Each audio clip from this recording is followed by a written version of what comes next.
Amém? Glória a Deus. Abra sua Bíblia comigo em Cântico dos Cânticos, capítulo 2.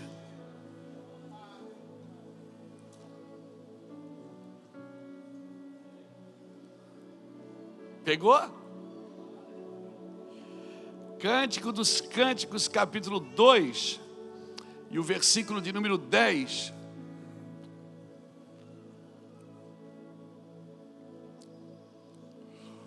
O meu amado fala e me diz: levanta-te, amada minha, formosa minha, e vem, porque eis que já passou o inverno, cessou a chuva e ela se foi.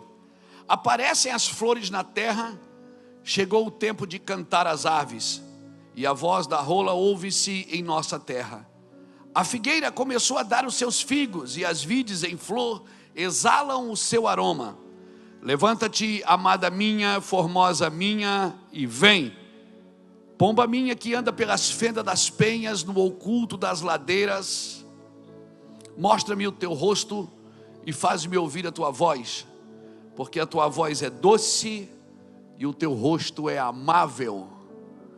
Aleluia, glória a Deus. Meus irmãos, esse livro de Salomão e a Sulamita é sobrenatural. É um livro de amor, um livro de afeto, um livro de carinho, e teologicamente ele trata também como uma analogia, uma simbologia de Cristo e a igreja. A Sulamita, se você for estudar a história da Sulamita, e se você perceber alguns versículos do capítulo 1 de Provérbios, é interessante porque a Sulamita, ela era uma camponesa. Ela trabalhava na vinha dos seus irmãos. Tanto é que ela diz: a vinha que me deram para cuidar, eu cuidei, mas não cuidei da vinha que era minha. E Salomão, um dia ele foi visitar uma das suas vinhas. E Salomão, quando viu aquela moça trabalhando, Salomão era um homem que apaixonava fácil também, né? O cara que tem 700 esposas e 300 concubinas apaixona fácil. Mas diz a teologia que Salomão só amou uma mulher, e foi essa mulher, a Sulamita. Ela era uma camponesa, e quando ele viu ela, ele estendeu o cetro para que ela viesse até ele. Ela com medo saiu correndo. E Salomão voltou para o palácio com um desafio: eu vou ter que conquistar essa mulher. Então ele se vestia de pastor de ovelha, e ele ia nos campos, e para tentar conquistar ela como um pastor de ovelhas. E tanto é que ela pergunta para ele no capítulo 1: onde estão os teus rebanhos, ó amado meu? Era Miguel, não tinha rebanho, irmão. Salomão, Miguelagem do Salomão. E ela dizia: olha, não cuida de eu ser morena, porque eu estou no sol e eu cuido da vinha e tal. Salomão conquistou ela sem falar que ele era o rei. Ele conquistou ela como um pastor de ovelhas. E depois no capítulo 2 ele leva ela para as suas recâmaras. Por isso que ela diz: ele me introduziu nas suas recâmaras. Depois ele se revela para ela que ele é o rei e leva ela para o palácio. Isso me faz lembrar de uma história de um Deus que se fez homem. E ele desceu aqui para me conquistar como homem, não como Deus. Um homem que em tudo foi tentado, em tudo foi provado, em tudo aprendeu pela obediência, por aquilo que sofreu. Um homem que nunca desobedeceu, teve que aprender a obediência, porque embora ele tivesse vindo da eternidade, ele habitou num corpo desobediente, num corpo de carne, que tinha uma alma. Isso me faz lembrar muito a história de Cristo, porque ele desceu aqui e me conquistou como um homem. Há um só mediador, meu Deus, entre Deus e os homens, Jesus Cristo, homem. A Bíblia é clara para dizer assim: Luiz, você veio para mim de volta. É como se Deus dissesse: Luiz, você veio para mim. A gente se relacionou de novo por causa de um homem, de um Deus que se fez homem. E o Deus que se fez homem me constrange, porque às vezes eu vejo homens querendo se fazer deuses. Quando o Deus que se fez homem conquistou o nosso coração como homem, morreu na cruz, sentiu fome, sentiu sede, perguntou para os discípulos se tinha algo para comer, pediu oração aos seus discípulos, pediu: orem comigo, orem junto comigo, eu estou angustiado. O homem que expôs suas fraquezas, expôs suas lágrimas quando foi no velório do amigo. O homem que expôs a sua dor, expôs a sua vontade para Deus, não negou a sua vontade e disse: se eu puder, afasta de mim essa vontade, esse cálice, mas contudo seja feita a tua vontade. Esse homem que conquistou você para Deus. E quando você chegar na eternidade, um dia, você vai olhar para o lado direito de Deus, tem um trono, e a Bíblia diz que lá tem um homem, não é um anjo, não é um anjo com asinha, nem com, como é que chama aquilo na cabeça? Auréola, né? Auréola? Ao redor da cabeça você vai olhar e vai ver um homem, você vai ver na mão dele marcas, cicatrizes. E se você pedir para ele tirar o manto, você vai ver marcas nas suas costas, cicatrizes. Você vai ver marcas na sua cabeça, cicatrizes. Um homem que venceu a morte e o inferno e me capacitou, dizendo para mim: Luiz, você também pode vencer a morte e o inferno. Você também pode vencer a morte e o inferno. Você pode ser honesto.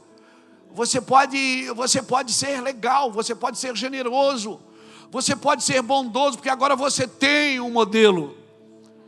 Você tem um modelo para copiar. Você tem um modelo para andar. Jesus é o meu modelo. E a Bíblia me relata que nos últimos dias vai haver muitos falsos cristos.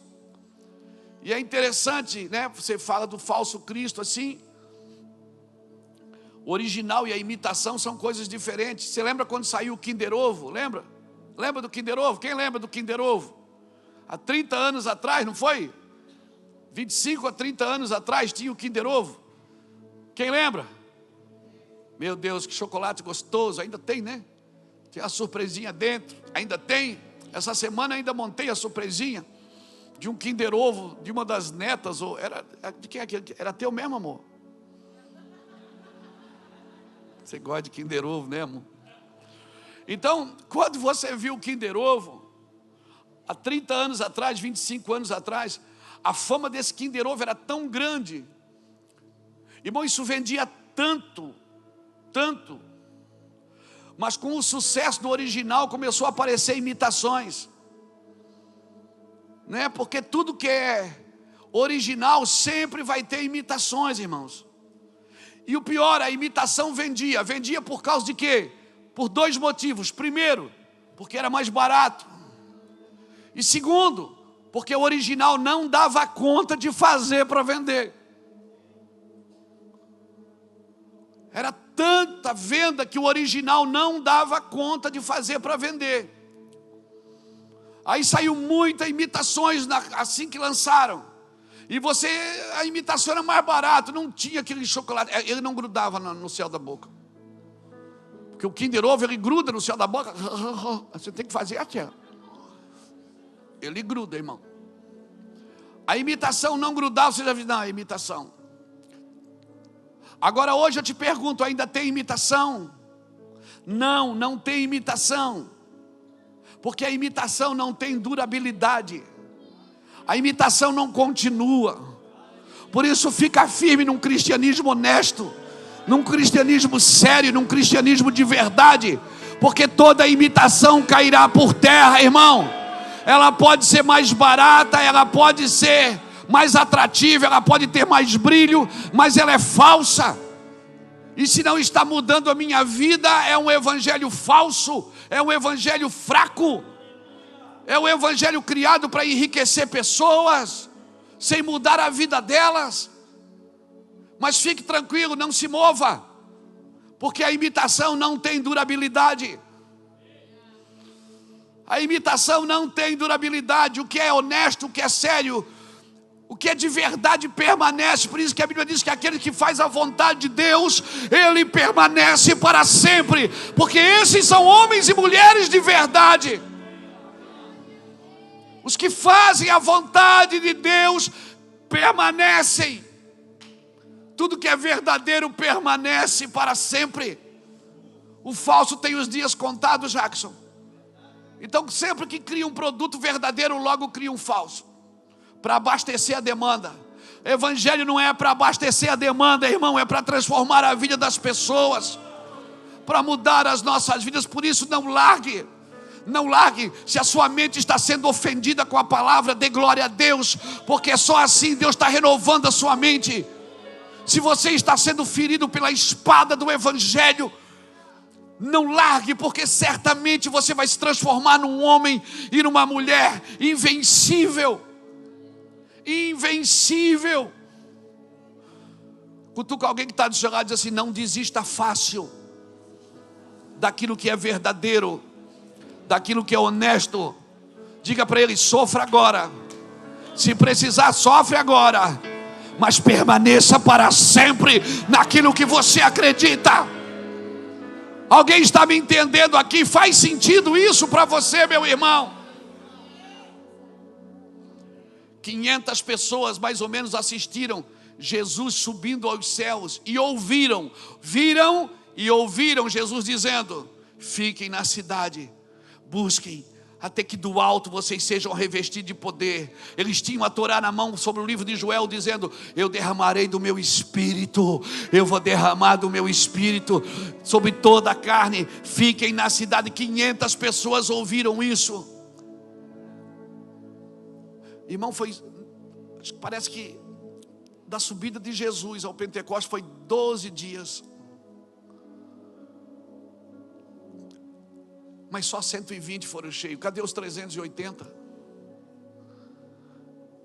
Foram negociando no caminho. A Bíblia diz que veio o Espírito sobre 120 pessoas. Mas por que muitos estão acostumados a ouvir e perdem a oportunidade de ver?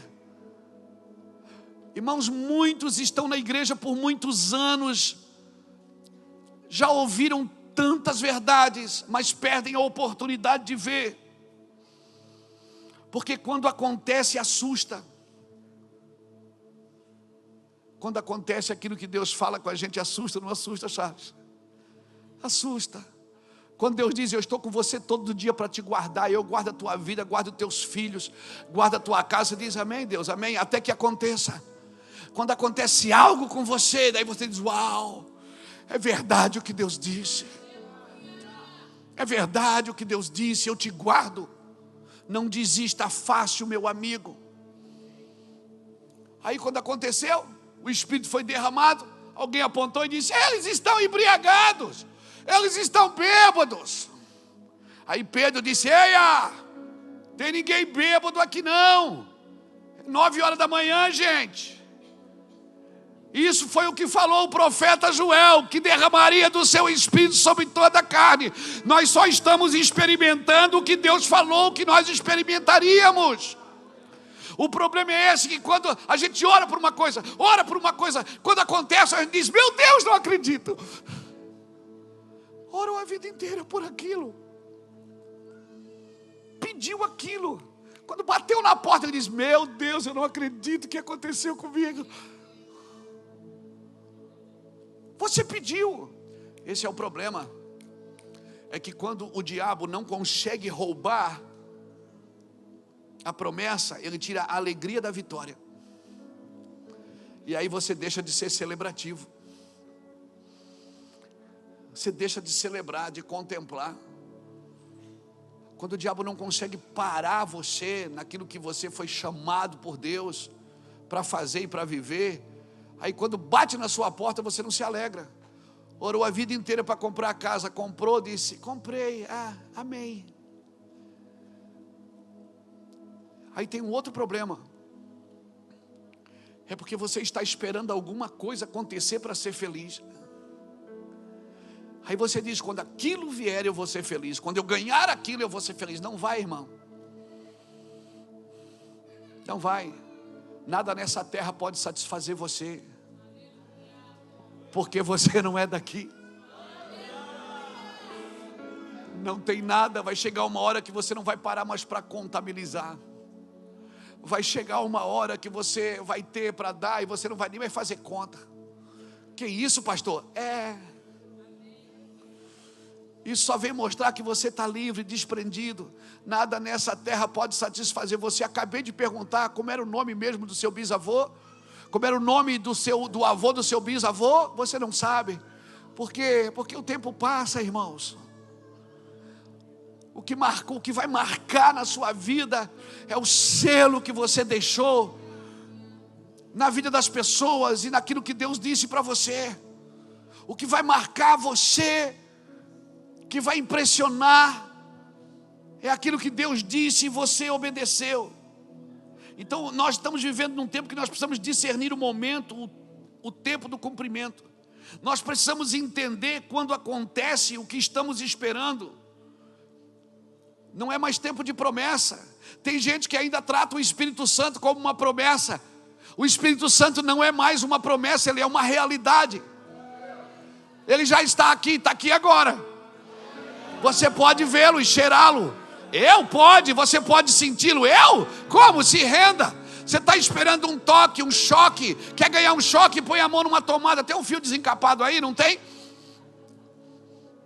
Você está esperando o que acontecer? Algo eletrizante, algo sobrenatural? Não, o Espírito Santo ele não é promessa, ele é uma realidade. Ele veio e não subiu mais. Ele está esperando Jesus voltar. Amém? E ele está aqui agora. E nós cantamos: vem Espírito Santo. Ele diz: ei, eu estou aqui, cabeção.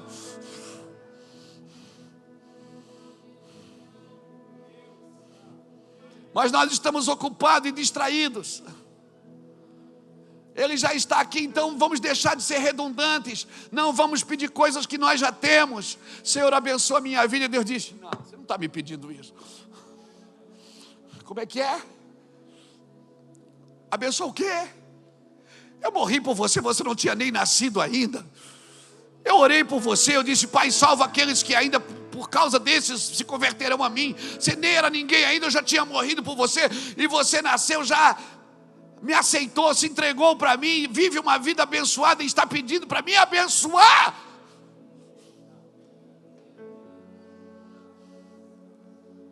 Sabe qual é o que nos falta? Consciência de pertencimento. Nos falta consciência de pertencimento. Eu pertenço ao Senhor, eu sou dele. Nos falta uma consciência. Quem governa nossas vidas, quem governa a nossa casa, quem é o nosso Senhor? Aleluia! É o Senhor da nossa casa, é o Senhor da nossa vida. Diga para alguém que está do seu lado: o tempo da promessa está acabando. Diga, porque nós estamos em dia de cumprimentos. Diga para ele, mas diga com vontade: nós estamos vivendo em dias que serão tudo liberado. Vai ser tudo liberado. O Espírito será derramado sobre toda a carne. Você precisa crer nisso. Não, mas aquele cara é carne. O cara vai estar bêbado e vai ficar são na hora. Ele vai receber o Espírito Santo. Mas não, pastor, não. Ele tem que fazer o curso primeiro do... Não precisa. Mas o cara é carne pura, é um vagabundo. Não interessa, se o Espírito descer sobre ele, ele vira homem de Deus em 10 minutos. Às vezes eu penso que Jesus é o caminho, a igreja é o pedágio. Ela quer transformar o cara para o Espírito Santo encher, quando o Espírito Santo tem que encher para transformar o cara. Pegou isso? Nós queremos preparar o cara primeiro, para ele ser cheio. E quando ele vai ser cheio, ele diz: não, isso não. Isso Deus não gosta. Deixa o menino rodar, irmão. Eu prefiro trabalhar com gente exagerada, que eu preciso dizer: calma, irmão, do que aquele iceberg. Sabe, eu prefiro trabalhar com gente exagerada, que a gente tem que segurar e dizer: calma, irmão, dança menos, pula menos, grita menos. Ô irmão, para de rodar para, irmão, chega. Eu prefiro trabalhar com esse do que aquele que a gente tem que estar empurrando. Vai, irmão, acredita, miserável. Acredita, sou miserável. É melhor trabalhar com exagerado, irmão. Porque quando o Espírito desceu, alguém disse, eles estão bêbados.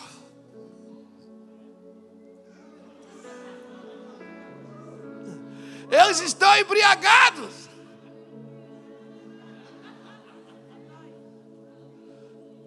Nove horas da manhã, eles foram confundidos com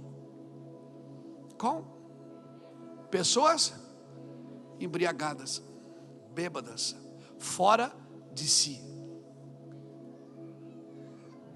Esse é o problema. É que o Espírito Santo vem, você tem uma reputação para zelar. Aí você diz, não, Espírito Santo, eu não gosto dessa música. Dessa música eu não gosto. Desse pregador eu não gosto.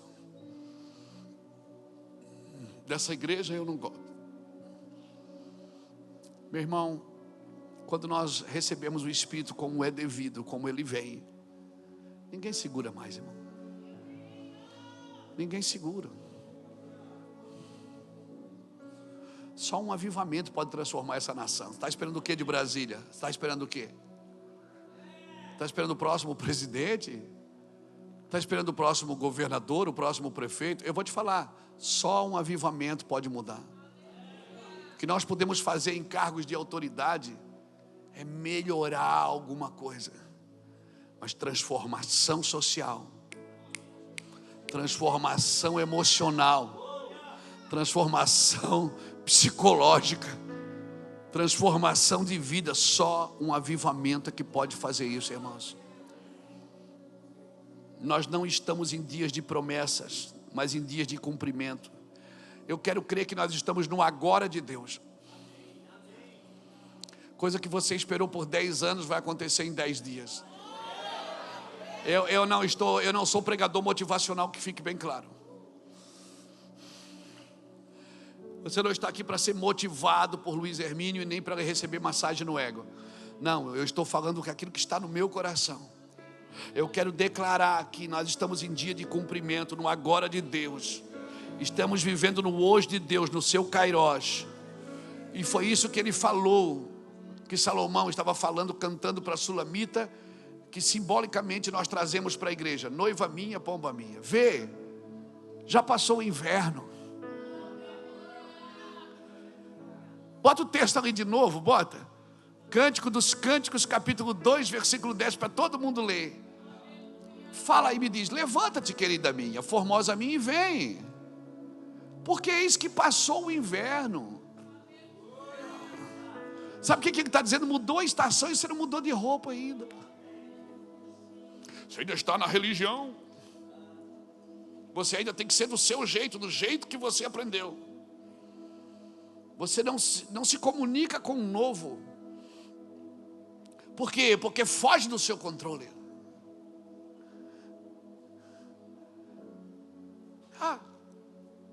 Eis que passou o inverno, cessou a chuva e se foi. Olha ali.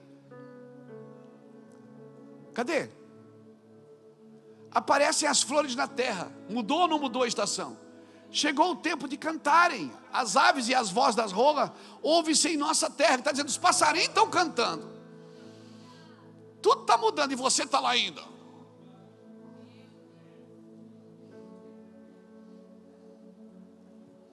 Mais perto eu quero estar. Nós criamos a nossa igreja, irmãos, uma teoria de cara feia é sinônimo de santidade. Nós criamos na igreja evangélica que cara feia virou sinônimo de santidade. Quando a Bíblia diz, irmãos, que a alegria do Senhor é a minha força. Eu estou esperando coisas para me tornar alegre. Eu estou esperando as promessas para me tornar alegre. O Senhor está dizendo, por que você não desfruta já? Eu já estou aqui, o Espírito já está aqui. Eu estou usando aqui a simbologia de uma música antiga, mas não é para depreciar a música antiga, irmãos. Eu e Charles, quando viajamos, né, Charles? A gente só canta hino do inário, hino da harpa.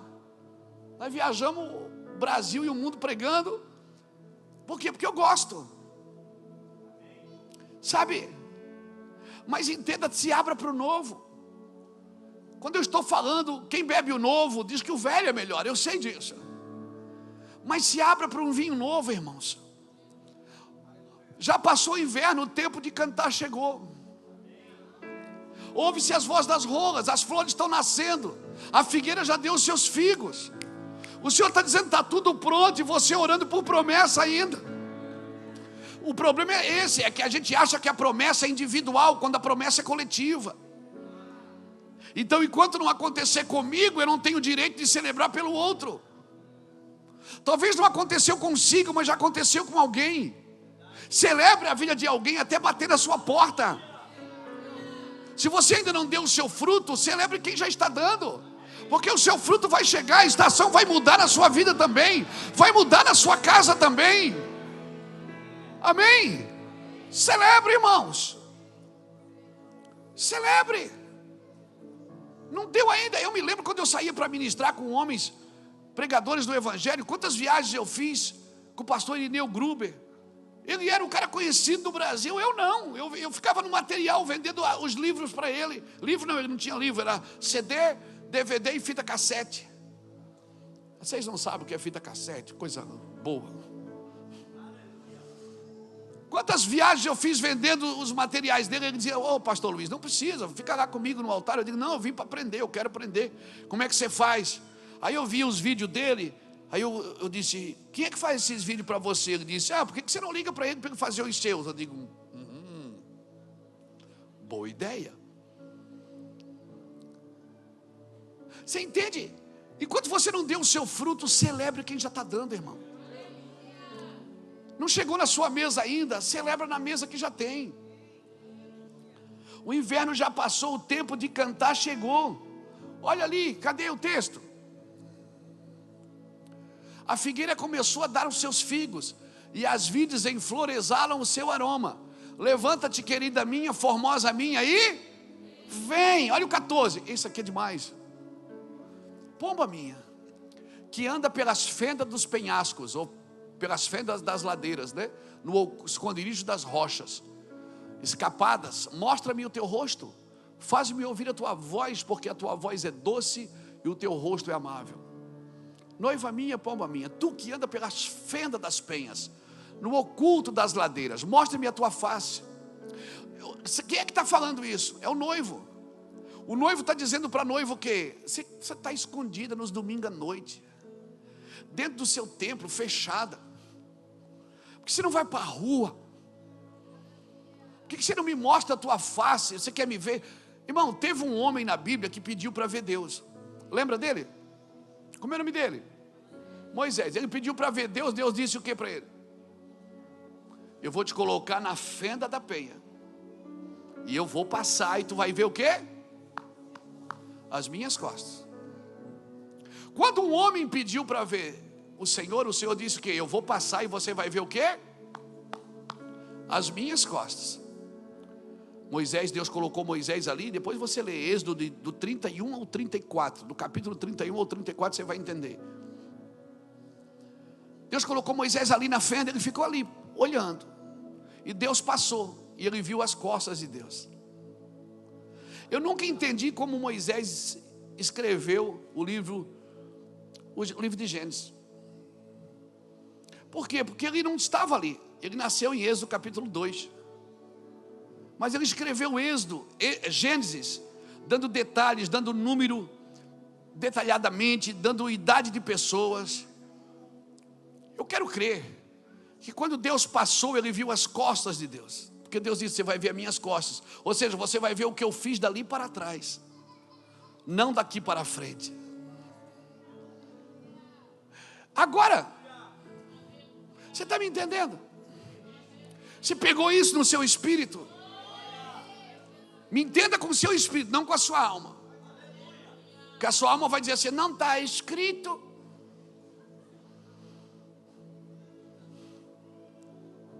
Quando Deus disse, eu vou passar e você vai ver as minhas costas, Deus estava dizendo, eu vou passar e você vai ver o que eu fiz dali para trás. Eu acredito que quando Deus passou, Moisés pegou a Bic do caneta azul e começou a escrever: no princípio criou Deus os céus e a terra. Ele foi vendo, irmão. Ele viu. Um homem pediu para ver a Deus. Deus disse: fica ali. Agora não é um homem que está pedindo para Deus, para ver a Deus. É Deus que está pedindo para ver o homem. Deus está dizendo: sai daí, porque aí você só vai ver o que eu fiz. Você não vai ver o que eu estou por fazer. Mostra-me a tua face. Faz-me ouvir a tua voz. Eu quero ver você, igreja. Daqui para... fica na fenda, escondida. Você só vai ver o que eu fiz. Você vai ser um contador de história. Você vai pegar a Bíblia, só vai contar história. E tudo bem, a história bíblica é linda. Geograficamente é lindo. Arqueologicamente é sobrenatural. Mas nós não somos contadores de história. A Bíblia é um livro de realidade, não é um livro de história. Por isso que você usa e lê hoje, e Deus fala contigo ainda hoje. Amém? Porque Ele é o mesmo ontem, hoje e será eternamente. Se você quer contar história, fica na fenda. Mas se você quer ver o que está por vir, então o Senhor teu Deus olha para você nessa noite e diz: noiva minha, pomba minha, tu que anda escondido na fenda das penhas, mostra-me a tua face e faz-me ouvir a tua voz. A tua face é linda e a tua voz é doce. Deixa eu te ver, Deus está dizendo. Eu tenho revelações para te contar. Coisas sobrenaturais. Coisas sobrenaturais. Irmãos, não é tempo de promessas nesses dias, é tempo de cumprimento. Pastores, profetas, homens de Deus, mulheres de Deus, nós estamos em dias de cumprimento. Você está agarrado numa promessa e diz: eis que faço nova todas as coisas. Eu estou prometendo coisas que você já está vivendo. Você não está vendo que você já está vivendo. Quantas coisas Deus já fez essa semana. Quantas vezes Deus te livrou do mal. Quantas vezes Deus te guardou, te escondeu. Quantos negócios deram certo e quantos não deram. Não deram por quê? Porque Deus não quis ou porque Deus estava te guardando de algo. Então nós estamos sempre presos na promessa. E Deus está dizendo: são dias de cumprimento. Os que entendem, irmão, ficam felizes. Parece que aqueles que estão esperando a promessa estão sempre tristes. Me perdoe, irmãos, mas essa é a minha percepção. Jesus chega em Nazaré, entra na sinagoga, pega a Torá, lê o livro de Isaías, que diz: o Espírito do Senhor está sobre mim, pois que me ungiu. Oh meu Deus, me ungiu para pregar as boas novas, para curar os enfermos. E a Bíblia diz em Lucas 4:21, essa história conta lá, que pessoas, então passou Jesus a dizer: hoje se cumpriu as Escrituras. Jesus disse: é hoje. Isaías falou: é hoje que se cumpriu as Escrituras. Um povo ficou feliz, porque entendeu. O outro povo quis matá-lo. Os que não entendem ficarão indignados. Mas fique tranquilo, se você está entrando na hora de Deus, não pense que todo mundo vai entender. O problema é esse, é que você quer o aval de todo mundo para você entrar na hora de Deus. E você quer estar politicamente correto, religiosamente correto. Não, meu irmão, eu quero ter a fama que o meu Jesus tinha: amigo de pecadores. Esse é o título. Eu, apóstolo Luiz Hermínio. Não precisa me chamar de apóstolo, não precisa me chamar de pastor, não precisa me chamar de nada. Meu nome é Luiz Hermínio. Mas se você disser, se alguém falar aí: o Luiz é amigo de pecador, pode crer, porque é verdade. Eu tenho um monte de amigos pecadores, grande parte deles estão sentados aqui hoje e olhando para mim dizendo aleluia. Eu quero ter a fama do meu Jesus. Eu sou amigo de pecadores. Amém? Do que adianta ser apóstolo se eu não posso sentar com pecadores? Do que adianta ser pastor se eu não posso sentar com pecadores? Do que adianta? Você é filho do pastor, você não pode estar no meio de pecadores. Do que adianta? Do que adianta, irmãos? Isso não é evangelho, irmãos. Evangelho é onde você trabalha para guardar a sua reputação. Você tem que guardar a sua integridade. A integridade, a palavra integridade vem da palavra inteiro. E a maioria das vezes, para guardar a sua integridade, você perde a sua reputação. Cutuca o irmão que está do seu lado. Por que você não deu glória a Deus ainda? Aleluia. Pega essa aí. Já passou o inverno, você está esperando o quê?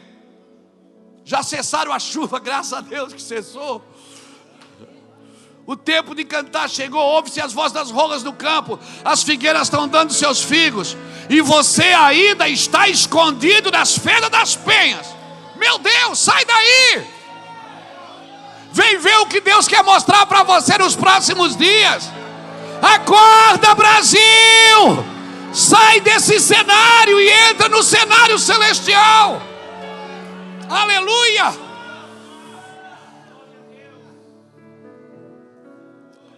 Tudo se habilita a teu favor quando você entende a hora de Deus. Muita gente não vai gostar, muita gente não vai crer, muita gente vai dizer assim: o João está doido. Não, isso não se faz. E Deus disse: meu filho, não dá voz para ninguém não. Você imagina, olha para mim, você imagina quando Davi chega com a arca do Senhor em Jerusalém. O tabernáculo ainda estava lá, em Gibeon. O que era para ele fazer com a arca? Colocar dentro do tabernáculo. Davi olha para o tabernáculo e diz: não vou botar aí não. Eu vou fazer uma tenda. Ele fez uma tenda, chamou 3 famílias, Asaf, Gedutu e Ramã. Diz: nós vamos ficar aqui adorando o Senhor 24 horas. Não, mas tem que botar, não, até a arca é para o tabernáculo. Ele disse: não, Deus só disse isso até a gente entender o que Ele quer. Eu vou te falar uma coisa pesada, mas você tem que entender no seu espírito, senão você vai achar que eu sou um herege. Você só obedece a Deus até você entender, porque depois que você entende, você não obedece mais, você honra. Porque tem gente que obedece, mas não honra. Agora quem honra, honra. Então, enquanto você não entende, você obedece. Mas depois que você entende, por que Davi era um homem segundo o meu coração? Porque ele entrou no coração de Deus e entendeu. E ele sabia que Deus não queria sangue de boi. Ele disse: ele quer sacrifícios de adoração. Ele quer sacrifícios de louvores. Ele quer ser adorado lá. Eu vou criar instrumento e nós vamos dançar aqui ao redor dele.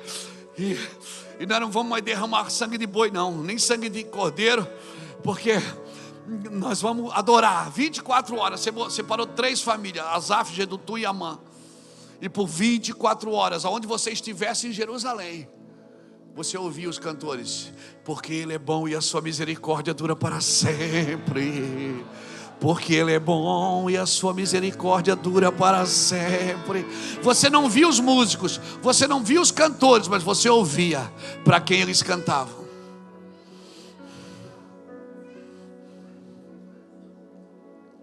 Você ouvia.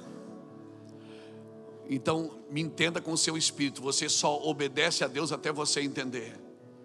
Porque depois que você entende, você passa a honrá-lo. Honra o Senhor com a tua fazenda, com as primícias de toda a tua renda. Você começa a honrar com a sua voz, honrar com o seu corpo, honrar com a sua fé, honrar com o seu dinheiro, honrar com os seus olhos, honrar com os seus ouvidos. Aí aquelas discussão, pode ouvir música do mundo? Para quem obedece pode, para quem honra não. Te peguei. Porque a honra não obedece, a honra honra. A honra, a obediência abandona coisas proibidas, a honra renuncia até as permitidas. Por honra. É verdade. Aí essas discussões tolas param. Pode beber uma taça de vinho ou não pode? Quem honra, honra, irmão. Quem honra sabe até onde pode ir. Meu Deus! Essas discussões tolas param. Essas caixinhas de pergunta da internet que... Ô, coisa chata. O que é que você acha disso? Pergunta para Deus o que Ele acha.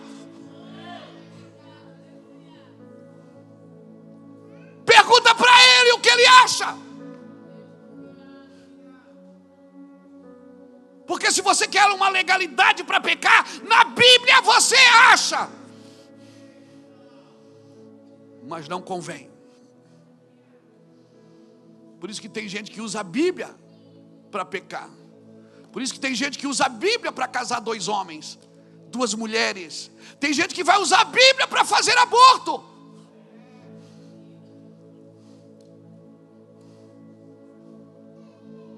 Não olha para mim assim. Relaxa. Nós estamos num culto. É só que o meu instinto profético ele vem para fora. Pergunta para Deus o que Ele acha.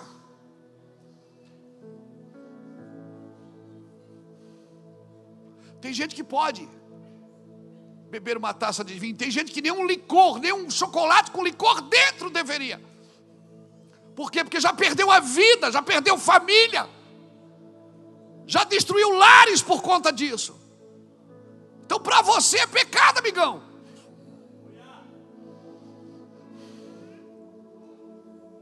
Pergunta para Deus. Deus te responde. Ele responde? Ele responde. E Ele responde com duras penas. A gente sempre com Deus aprende na prática. Na teoria não. Na teoria você aprende na escola dominical. Hoje de manhã teve. Na teoria você aprende no Mevan Academy. Na teoria você aprende na escola bíblica. Mas na prática você só aprende na vida. E na vida, amigo, chamou Deus para fazer parte dela, você já não tem mais vida. Tudo se habilita a teu favor se tu entendes a hora de Deus para a tua vida. Tudo que você faz na sua força terá que ser lançado fora. Por isso, lança fora tudo que foi feito fora da hora de Deus. Lembra quando lá Gálatas fala no capítulo 4 que Deus chamou Abraão e disse: despede Ismael? O que é que Deus estava dizendo? Porque o que foi feito na tua força não pode ficar junto com aquilo que foi feito no Espírito. Na hora de Deus, José não retorna para a casa de Jacó. É Jacó que vai para a casa de José. Porque na hora de Deus você não retrocede, você não volta atrás. Na hora de Deus as coisas não acontecem no templo sem acontecer primeiro na sua casa. E quando elas acontecem na sua casa é para apontar o que vai acontecer no templo. Amém? O que começa na tua casa e não começará no templo. Essa alegria que nós estamos buscando no templo no domingo, ela tem que estar na nossa casa na segunda. E se eu entro na hora de Deus, meus filhos também vão entrar na hora de Deus. E a oração dos meus filhos, e a oração que os meus filhos fizerem, elas vão se alinhar com a profecia que eu liberei para eles. No último dia Deus vai converter o coração de pastores a ovelhas? Não, é o coração dos pais aos filhos. Então não pode acontecer no templo primeiro, tem que acontecer primeiro em casa.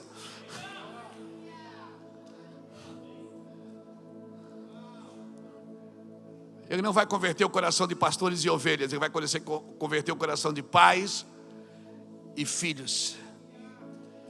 Sabe o que é que seus filhos vão orar? Se você está alinhado, eles vão orar o que você profetizou para eles. Meu Deus, você tem que entender isso. Isso vai mudar a sua vida. Sabe o que é que seus filhos vão, quando eles estiverem orando, sabe o que é que eles vão pedir? Eles vão pedir o que você profetizou para eles.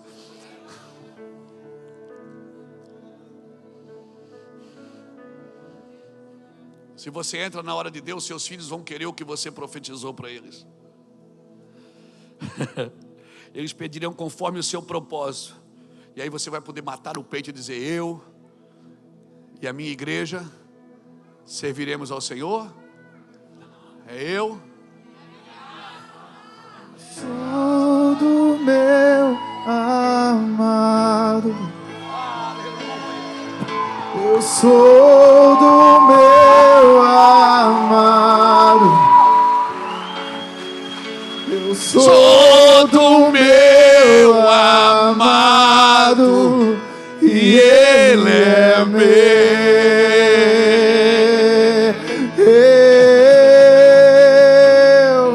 Eu sou do meu amado. Sim, sim, sim. Sabe qual é a tarefa dos pais? É encorajar, é respaldar, é inspirar, é proteger, é dirigir, é limitar. Assim fazem os pais que governam com o coração de Deus. A palavra pai, ela vem da palavra pater, que é pátria, que é origem, que é fundamento. E a palavra filho vem de banar, que vem de bem, que quer dizer construir sobre uma base correta. Então, para ter filho tem que ter pai com fundamento. Pai com fundamento terão filhos banar, que vão construir sobre uma base correta. Então, pais e filhos é uma construção contínua. A Bíblia é um pai e um filho trabalhando juntos.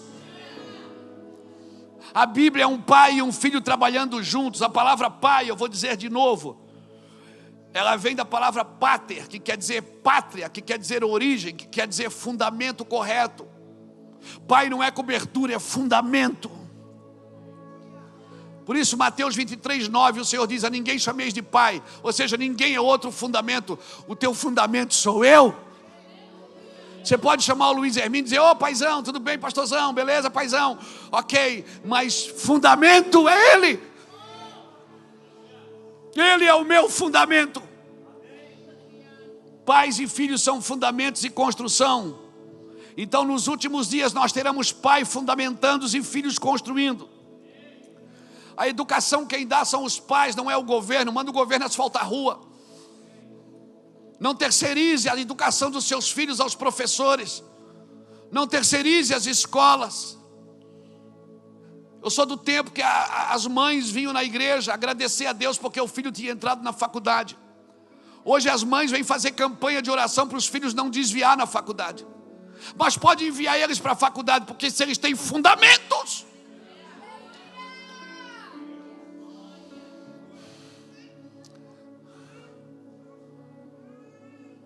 Se eles têm fundamentos, você pode enviá-los, porque eles vão construir sobre uma base correta.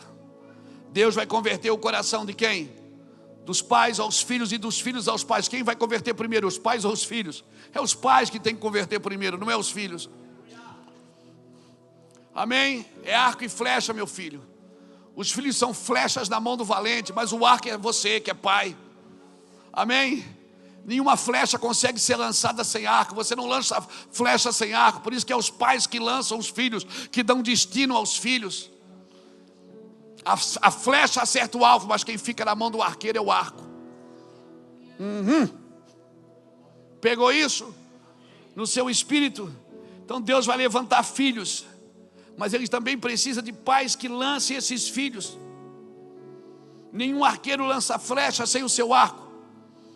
Não existe transformação imediata para ninguém, irmãos. Ela é gradativa.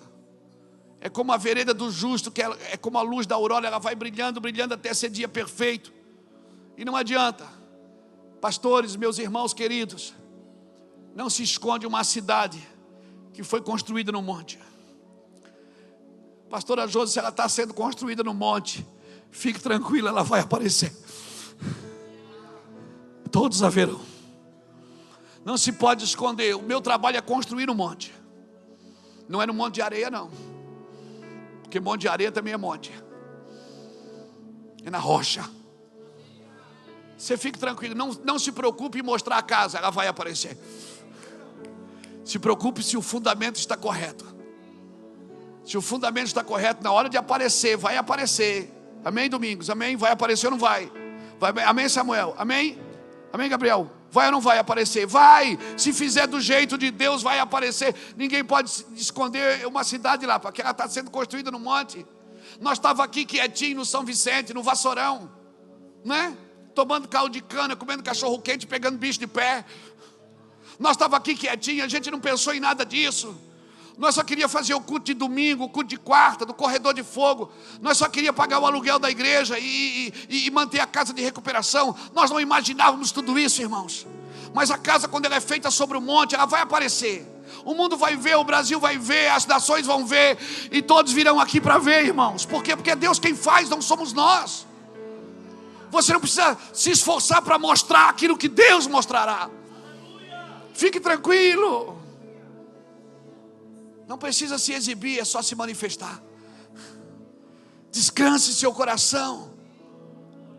2001, 2002, nós mal tinha dinheiro para pagar os aluguéis aqui, vendendo cachorro quente. O pastor Ulisses vendia cachorro quente, vendia espetinho lá fora. O rei de espetinho, pastor Ulisses.